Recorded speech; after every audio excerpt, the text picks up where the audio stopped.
On this timeline, we can look back and see how Bible prophecy has foretold every movement, from the story of Noah and the flood, the 70-week prophecy pointing to the sacrifice of Christ, the corruption and restoration of the sanctuary, and the events of the present day.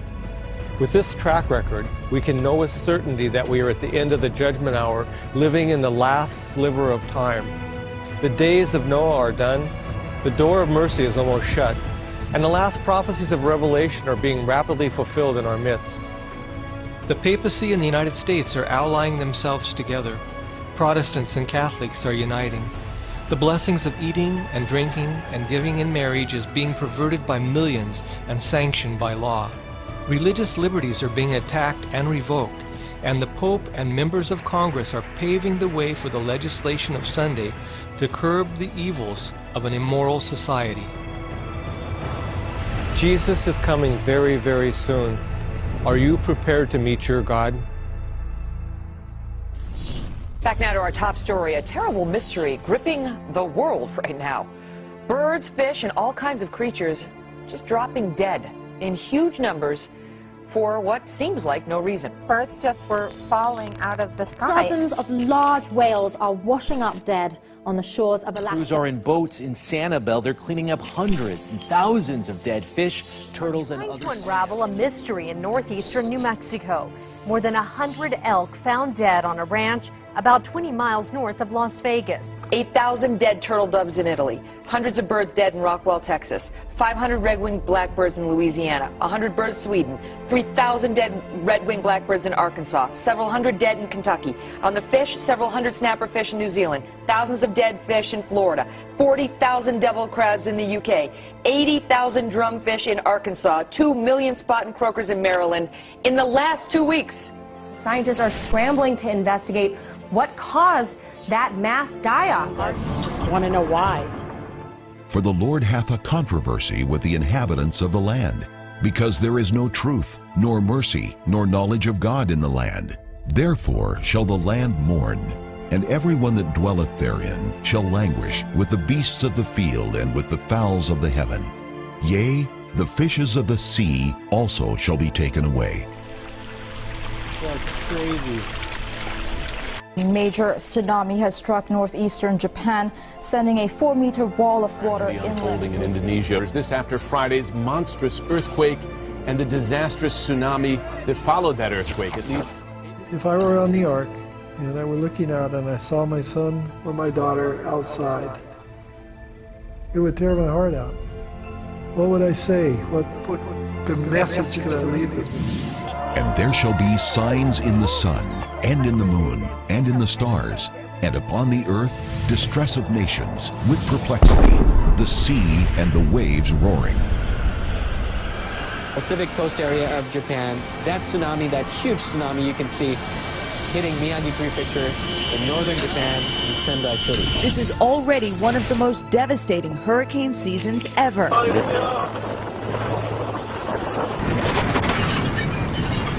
Burning objects raining down from the sky after a meteorite exploded above the Earth, causing a meteor shower. Outbreak as we come on the air. Tornadoes are on the ground in Oklahoma. One reported to be a mile wide. Raging wildfires in the west. More than a dozen burning across California. Probably great financial turmoil in the world, maybe natural disasters, and through fear, people are going to run to the churches. The existential threat of our time, the climate crisis, a crisis manifested in natural disasters of epic proportions. The ecological crisis is essentially a spiritual problem. The encyclical Praise Be is the most important papal document ever on the environment. Consume less and buy less. We have to really rethink our lifestyles. The fact that he's bringing oil executives from BP and other companies to talk about this issue, I think, is significant. And calls for a new environmental morality. The encyclical rests on a simple premise. What sort of world do we want to leave our children? He recently concluded global warming is a moral issue. On an issue where activists meet apathy, the world's scientists are doubted, and global institutions ignored, a rock star radical from the Vatican at least gets attention. And I have been enormously impressed by Pope Francis. We have got to ingrain moral principles into our economy. Protestants and Catholics are going to join their forces. General Secretary of the Reformed Church in America, of the Presbyterian Church in the United States, President of the National Baptist Convention, United States, General Superintendent of the International Pentecost Holiness Church, President of the National Association of Evangelicals, R. Bernard Sr., President of the Council of Churches of the City of New York. The Pope traveled to Sweden to meet with the president of the Lutheran World Federation. The two leaders signed a joint statement pledging to improve relations between Catholics and Lutherans. Because in 1999, the Roman Catholic Church and the Protestant Lutheran Church signed an agreement that brought an end to the protests. Signed in 1999, the declaration put an end to one of the most important issues that separated Catholics and Lutherans since the Reformation. With the agreement, both sides recognize that faith is not the only thing that will lead to salvation, but that works are also necessary. This brought an end to the protest of Luther. Brothers and sisters, Luther's protest is over. Is yours. If there is no more protest, how can there be a Protestant church?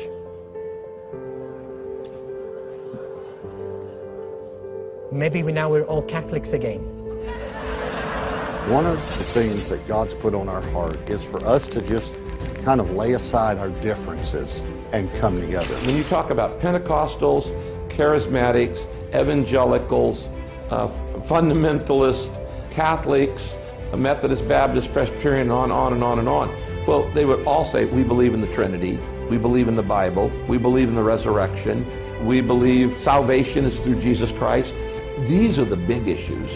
But the most important thing is, if you love Jesus, we're on the same team. Protestant leaders will join themselves with the state, and they will form an image to the beast. When you look into Benedict XVI's eyes, what do you see? God.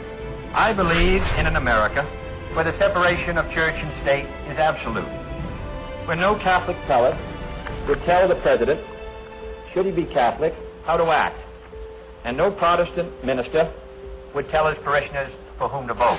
That speech has been read, as you know, by millions of Americans. Why did it make you throw up?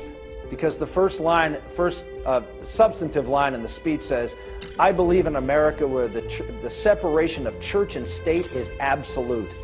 I don't believe in an America where the separation of church and state is absolute. Let's talk about God and the Constitution, Mika. Good. I looked Governor Mike Huckabee yesterday. Here we go.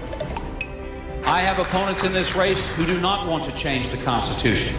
But I believe it's a lot easier to change the Constitution than it would be to change the Word of the living God. And that's what we need to do, is to amend the Constitution so it's in God's standards rather than try to change God's standards so it lines up with some contemporary view of how we treat each other and how we treat the family. And when Protestant America does this, they will then have the image set up.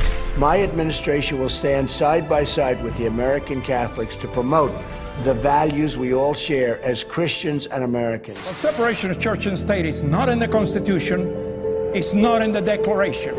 We should be having an influence upon arts and entertainment, upon the media, upon sports, upon education, upon government. Increasing religious freedom by scaling back restrictions on churches that now they could be allowed to be politically active. The president gave remarks in the Oval Office today, surrounded by evangelical religious leaders and members of faith-based groups. He signed a proclamation establishing Sunday as a day of prayer for those dealing with our Christian heritage will be cherished, protected, defended like you've never seen before. The political pressure is going to be applied so that they're going to use military and police power to persecute those that believe the biblical truth. Announcing our next step, the Religious Liberty Task Force. It's clear this task force won't be concerned with religious liberty for everyone. Some critics are even calling it a nod to Christian nationalism. More than 80 high-level government ministers will come together to promote religious freedom. They're some of the country's most powerful people, and now they have been gathering at the White House for God, making history as part of the president's cabinet Bible study. So what's behind the spiritual awakening at the White House? And in the last election, 80% of white evangelical Christians voted for Donald Trump. This has given him a huge support base, and they have immense political power to influence government policy. Evangelical advisor to President Trump claiming God has given him the authority to take out North Korean dictator Kim Jong-un. Pastor Jeffress citing the Bible's book of Romans 13, which says in part, "For he is the servant of God, an avenger who carries out God's wrath on the wrongdoer." Especially Romans 13 does give President Trump moral authority to use whatever force necessary. Is this the most evangelical presidency you've seen? Oh, 100%. I don't think. And they'll appeal to the powers of the state. And people out of fear are going to listen. We are slowly eroding religion at every opportunity that we have. Probably we should be debating a bill requiring every American to attend a church of their choice on Sunday. And that no man might buy or sell save he that had the mark. Here, a loss of 37 points or so. Apple shares are just getting hammered this morning. We're down by between 3 and 4.5% generally across these markets. Let's talk about the speed with which we are watching this market deteriorate. 676 points down. Was the worst day on Wall Street since the crash of 1987. Some are calling them radical ideas by the Catholic Church to fix the global economic crisis. Pope Benedict XVI is calling for a new world financial order. In the third encyclical of his pontificate, Benedict denounced the profit-at-all-cost mentality of the globalized economy. And he lamented that greed brought about the worst economic downturn since the Great Depression. The Vatican has come out and said that economic inequality across the world is very dangerous, and that the global economy needs to be based on ethical behavior, and the financial systems need to work towards an achievement of a universal common good. Vatican calls for Central World Bank to be set up. A proposal to create a new financial authority, including a global central bank and a new tax on global financial transactions. Pope Francis on Thursday urged the downtrodden to change the world economic order. This is a challenging economy across the globe, not just here in the U.S. It's challenging everywhere, and I think that it's going to take a lot of policy changes, and the Pope clearly has a view on that, is weighing in on that. Is there a possibility that there will be a new world currency that will take over from the dollar? As the debt crisis in Greece sends the stock market into a tailspin. And it'll be a real measure of kind of the waning of American power globally. The affirmative task we have now is to actually create a new world order. The issue of the Sabbath will become very, very prominent in the world. Let's talk to me about the Sabbath, what it means to you, and just religion aside, what it means to you. One of the ideas, the political ideas sort of embedded in the Sabbath, is the idea that as a society we have the right to take control of our time and say maybe as a democratic society we want to decide to bring back some rules about what can and cannot be done one day a week. And we might want to start thinking about ways to encourage people not to work on that day. Seventh-day Adventist is a Christian denomination, and one of the things that we believe is observing the Sabbath. So from a young child, being brought up, I was always brought up with Sabbath observance. So Friday night sundown and Saturday night sundown, as mentioned in the Ten Commandments, remember the seventh day to keep it holy. Which, may I just confess that I learned in my first meeting with Devon, all these years I thought the Sabbath was Sunday. I've been going to church. We say worship on the Sabbath, worship on the Sabbath in the Baptist church. And you corrected me and you said, no, Sunday is the first day of the week. Sabbath is Friday sundown to Saturday sundown. That's right. I stand corrected. The day of rest, the Sabbath, because in 6 days God created the world. And on the seventh he rested. When Christianity came along, they changed that. And they made the Sabbath the first day of the week, because that was the day on which certain important events happened to Jesus. Constantine had the authority to change the Sabbath from Saturday to Sunday. And, looking through the Bible, we have not found evidence that anybody except God gets to make that declaration. Says, it's working on Sundays, true freedom. That basically says, all of this hard work that people are doing on the weekends, on Sundays, is having a negative impact on their lives. Sunday law, the Bible speaks about these laws that will be passed. They're called blue laws. They are an indicator that the close of probation is close, is very near. Several states still have blue laws on the books. Those are the laws that restrict what you can buy on Sunday. It's based on a centuries-old Christian concept brought over to this country in colonial times. And anyone who does not comply with this law of the state, instigated by the church, will be persecuted. The religious leaders in the United States will push strongly for a national Sunday law, which eventually will lead to a universal worldwide Sunday law. So in the EU's original Working Time Directive, Sunday should be a weekly day of rest for European workers. This is not necessarily a religious thing, any longer at least. Should the Sabbath be a day of rest? If we're going to, as a country and as individuals, if we're going to say, actually it's our relationships that are most important to us as a community, and I suggest that we have to make one day in the week give priority to relationships. We've got to make a new Italian government will introduce a ban on Sunday shopping in large commercial centers by the end of this year. The reason? The Italian government feels that shopping on weekends is destroying family traditions and creating... ban on working on Sundays, isn't it? That's right, and this Sunday several home improvement stores decided to brave that ban, and this has caused quite an uproar that's continuing to get a lot of attention here today. Let's take a look at Libération that talks about Sacred Sunday. In our society, the Pope added, the rhythm of consumption is likely to steal from us the sense of celebrating Sunday as the day of the Lord and the community. Our continuing catechesis on the Eucharist today centres on the importance of Sunday Mass. As Christians, we celebrate the Eucharist in order to encounter the Lord, to hear His word, eat at His table, and, by His grace, to fulfil our mission in the world as members of His mystical body, the Church. As the day of the resurrection and the Pentecostal outpouring of the Holy Spirit, Sunday is the Christian holy day par excellence. How could we pass this day without encountering the Lord? Sadly, in many secularized societies, we have lost the sense of Sunday. The Second Vatican Council asked us to celebrate the Lord's Day as a day of joy and rest from servile work, precisely as a sign of our dignity as children of God. Each Sunday is meant to be a foretaste of the eternal bliss and repose to which we are called and which we share even now in Holy Communion.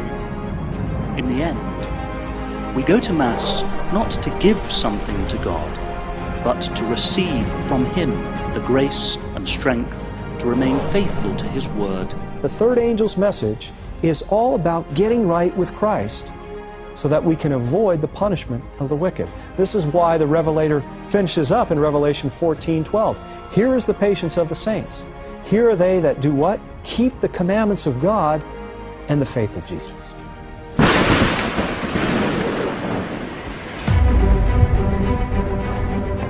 We are living at the end of the world's last judgment hour. The final crisis is upon us, but the door of the last ark is still open, and Jesus' hand is outstretched still. Now is the time to enter into the everlasting covenant by entering into His rest. Only those who receive God's mercy and are sanctified will be hid with Christ in God till the desolation be overpassed. Turn your face to the throne of God, and there you will see the rainbow of the covenant, the living promise of God. Whosoever avails himself of the provisions of mercy that have been made and appropriates the merits of the life and death of Christ has in the rainbow of the covenant a blessed assurance of acceptance with the Father as long as the throne of God endures. During the outpouring of the 7 last plagues and the coming of Christ, the righteous will dwell safely in the presence of the Lamb with exceeding joy, looking forward to a new heavens and a new earth, wherein dwelleth righteousness. And finally, God will dwell with men.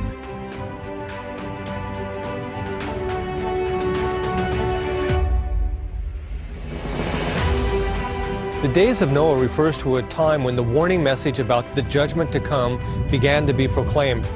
And at the end of time, the first angel's message announces the hour of his judgment is come. Noah preached the everlasting gospel, and at the end of time, the first angel's message also proclaims the everlasting gospel. Noah had a global message, And the three angels' messages at the end of time are also given to all that dwell on the earth, to every nation, kindred, and tongue, and people. Noah called people to forsake their idols and false systems of worship. At the end of time, the second angel's message announces the fall of Babylon, exposes her false worship and her sins, and proclaims the plea of God, "Come out of her, my people, that ye be not partakers of her sins, and that ye receive not of her plagues." In the days of Noah, the people were tested to see who would trust in the promises of the everlasting covenant by the sign of entering into the ark. Now at the end of time, the third angel's message warns us of the coming test that will determine who will trust in the promises of the everlasting covenant by the sign of entering into his Sabbath rest. Noah was a preacher of righteousness, an heir of righteousness by faith, which prepared him to enter into the presence of God. And likewise, the third angel's message and the mark of the beast crisis will also reveal who will be prepared to dwell in the presence of the holy angels and in the presence of the Lamb. Noah's ark served as a sanctuary for Noah and his family. It was a symbol of the most holy place where we find the presence of God, the ark, and inside the ark, the covenant of the Ten Commandments.